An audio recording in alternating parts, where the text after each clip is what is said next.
This clip is brought to you by VegasWinners.com. Get expert sports betting advice from some of the best handicappers in the world. Head on over to VegasWinners.com and win yourself some money. Dive is up next. Most awkward fan interaction, fan experience. On the flip side, do you have a favorite fan memory? Any advice on proper fan etiquette so we can continue to be respectful? Well, I've been interrupted standing at a urinal more times than I'd like to remember. So that's not proper fan etiquette, guys. Well, no, you don't have me a Sharpie and something to sign when I'm standing at the urinal using it. Yeah, when he's got his dick in his hand. Not going to work. I used to say, I can't talk now. My hands are full. And then look over and say, no, your hands are, get out. You're full of shit. I've had guys look underneath the stall. Oh, come on. Oh, yeah. Make sure, well, somebody say, hey, JR's in that stall. Oh, no, he's not. So they come pound on the door. Oh, my God. I wouldn't say nothing. You wanted to raise your legs up so your feet would disappear. And then all of a sudden, you see they'll change their position and put their hands on the floor. And they're getting ready to look down underneath the door. Unbelievable. Yeah, it's great. It's that absurd. You don't bother somebody when they're in the restroom. Don't ask for anything in the restroom. Not a selfie, not an autograph, not nothing. Selfie. Really. And then if someone is eating, leave them alone until the meal's finished. You know that the meal's going to be finished at some point. And if you don't have the patience, or poor you're so busy, I didn't mean to interrupt your dinner. Yeah, you did.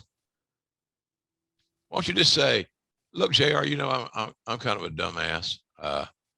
My dad's been telling me that for years. Yes. God. And I just wondered while you're peeing, and can you make it out to Jimbo or something? You know, it's like, but don't interrupt somebody's meal. And that includes breakfast, lunch, and dinner. There's no exceptions. Yeah. So if you want to get over somebody, if they're sitting at a bar, go off to buy them a drink. Well, that costs you money. Well, you know, I don't know. That's a lot of money. So anyway, yeah. Those are some simple rules. Right. Yeah. I hope you're listening, Mark Nelson. Okay, go ahead.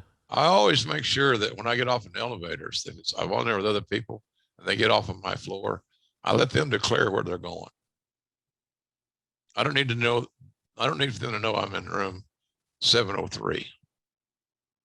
Because all of a sudden they can call that room from their room anytime they want. And that gets to be a pain in the ass. So just know the boundaries. Most of us are honored we're being asked to sign our name or take a picture.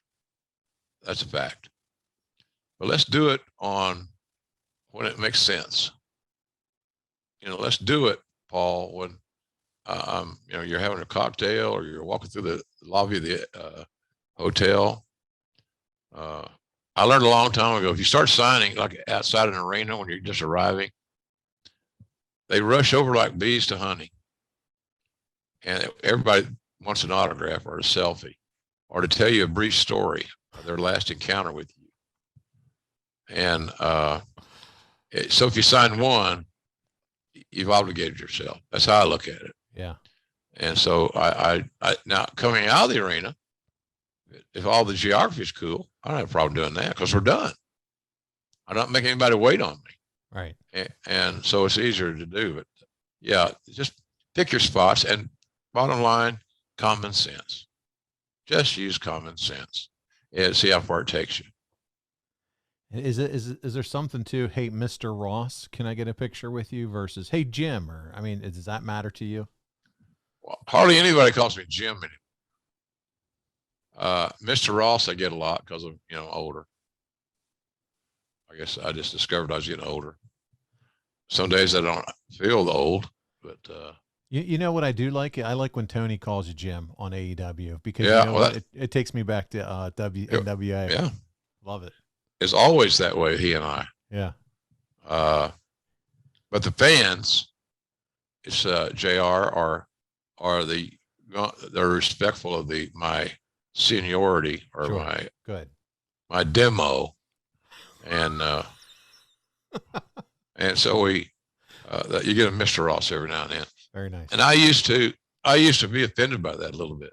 Oh. Well, this is signified that they look at me as old.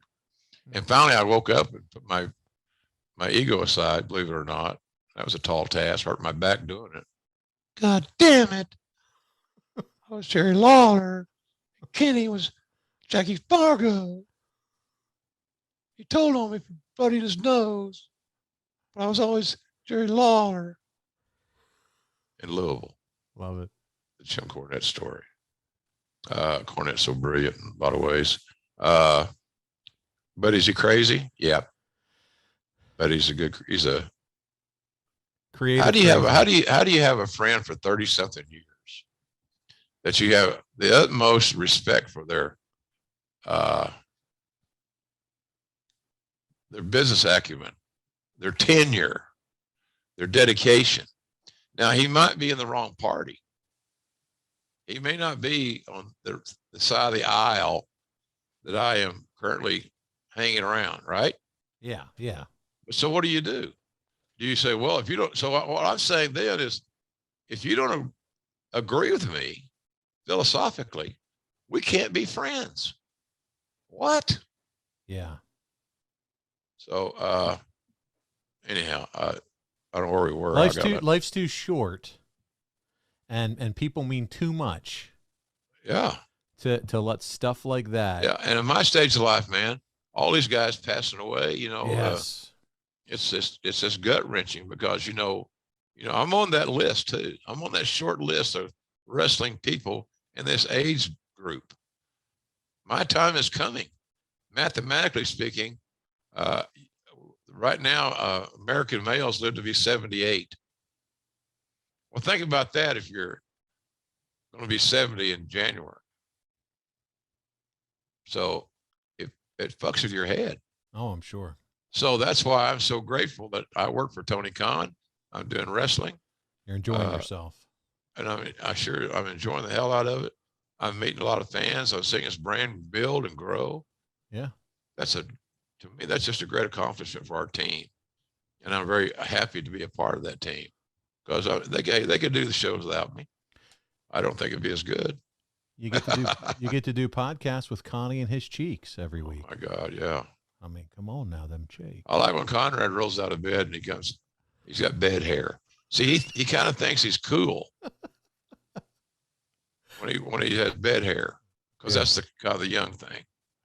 I haven't known bed hair in years, buddy. Well, Connie's a bed hair expert. He's got a full head of hair, and so he just rolls out and shows up and says hi, JR. Well, Connie and I record a lot early in the morning. Okay. And it's an hour earlier for him because he's in Central. Alabama. Yeah, Central Time. And I'm generally here in Florida. In Oklahoma, same deal. Gotcha. It's both Central.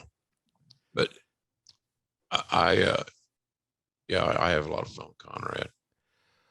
Well, ladies and gentlemen, I can't believe this is real, but we not only got a handicapper, but we got the best ever. How are you so good at handicapping these games? I mean, 4-0, that's quite a streak already. Well, let's talk about every pick I've given this year in the NFL as an example. 23-8. Every pick I've given this year. 4 weeks in the bag, 23-8.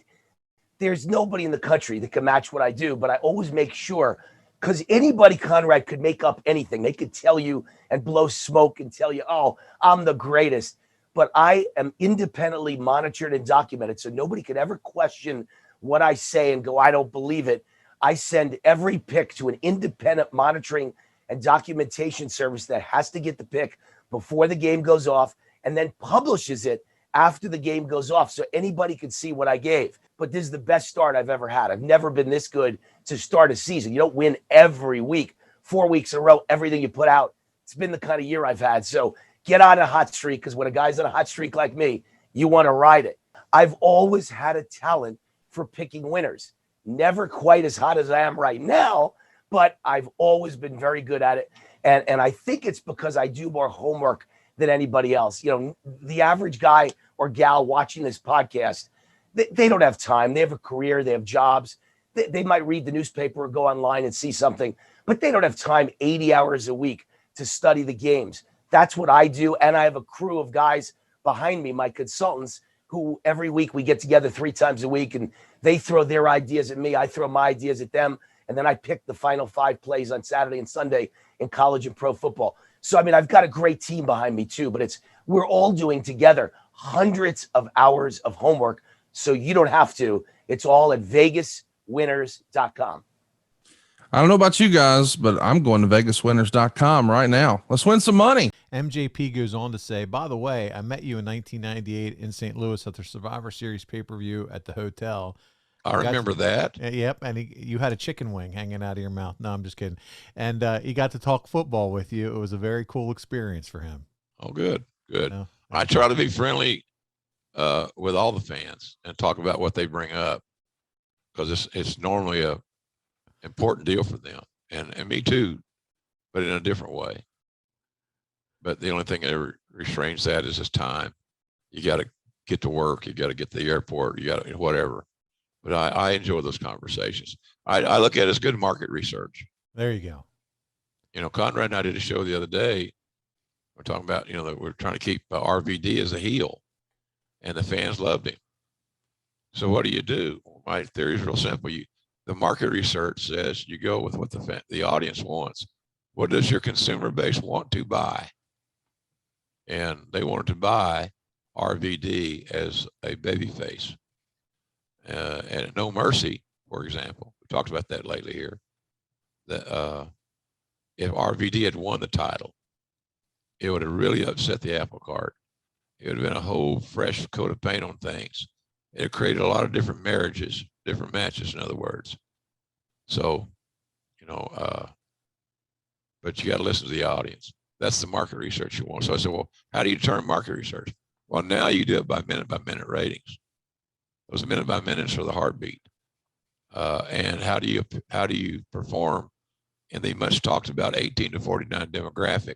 The reason that demographic is important, folks, is not because somebody picked a number out of the air or threw a dart against the wall and hit 18 to 49. That's what your stations who are paying you want to build, because they can sell more ads in the 18 to 49-year-old space than any other demographic.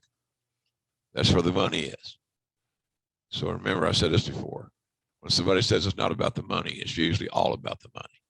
So that's why the 18 to 49 is such a big deal.